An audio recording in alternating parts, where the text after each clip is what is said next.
Paris, 1800. Bonaparte remet en personne un sabre d'honneur à un jeune colonel de 25 ans.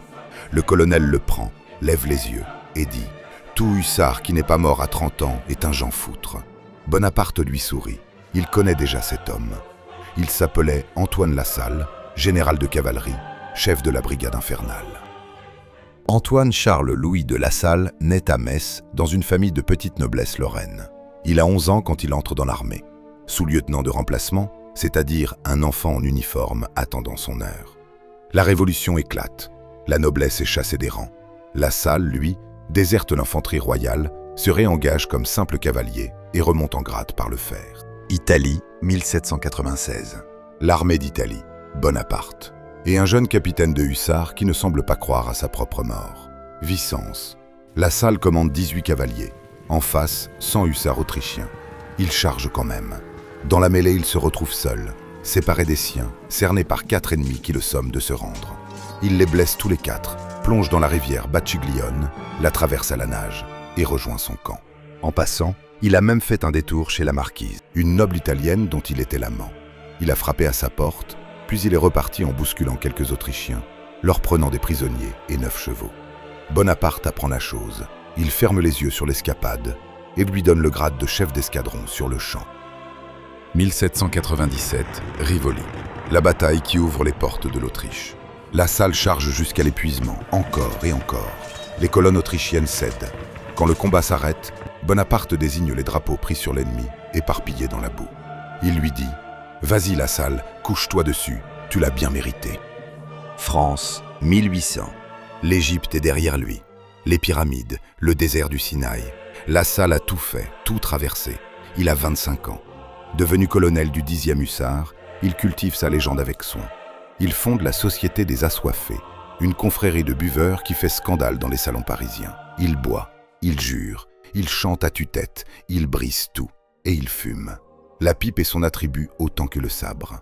Un hussard qui ne fume pas est un mauvais soldat. Marbot, l'un de ses contemporains, le résume ainsi dans ses mémoires.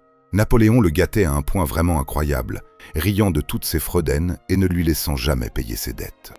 1806, Iéna. L'armée prussienne vient d'être écrasée. Elle fuit. Sur ses talons, la brigade infernale. 500 hussards. Lassalle. Le 29 octobre, la brigade arrive devant Stettin, une forteresse. 5000 Prussiens, 281 canons. Lassalle ne fait pas demi-tour. Il fait rouler son unique caisson dans tous les sens sur la crête pour simuler des batteries entières. Il envoie un officier négocier, non pas en son nom, mais au nom de Murat, dont l'avant-garde est censée être là avec 10 000 hommes. À 2 heures du matin, le gouverneur hésite encore. Lassalle dicte sa réponse. Si demain matin à 8 heures, la capitulation n'est pas exécutée, la ville sera bombardée, prise d'assaut, la garnison passée au fil de l'épée.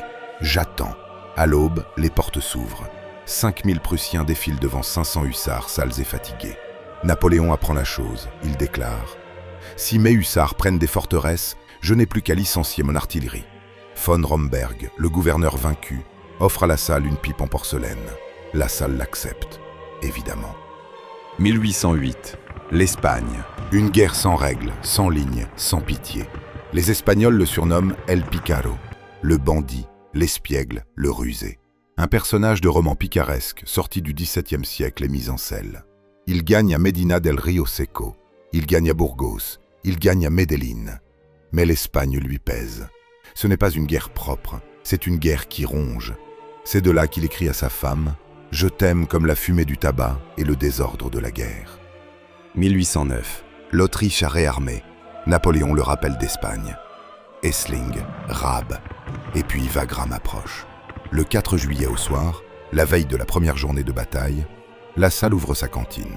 Sa pipe préférée est brisée à l'intérieur. Il dit à ses officiers qu'il ne survivra pas à cette bataille. Le 5 juillet, la première journée est difficile. Le 6, c'est le grand jour. Lassalle opère avec Masséna à l'aile gauche. Ses hussards chargent.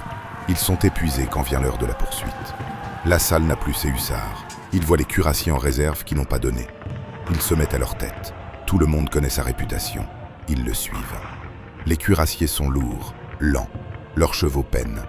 Lassalle, lui, prend de l'avance. Devant lui, des grenadiers hongrois en retraite. L'un d'eux se retourne. Il s'agenouille. Il vise posément. Le coup part. Antoine Lassalle meurt d'une balle en plein front. Il avait 34 ans, 4 ans de plus que sa propre prophétie.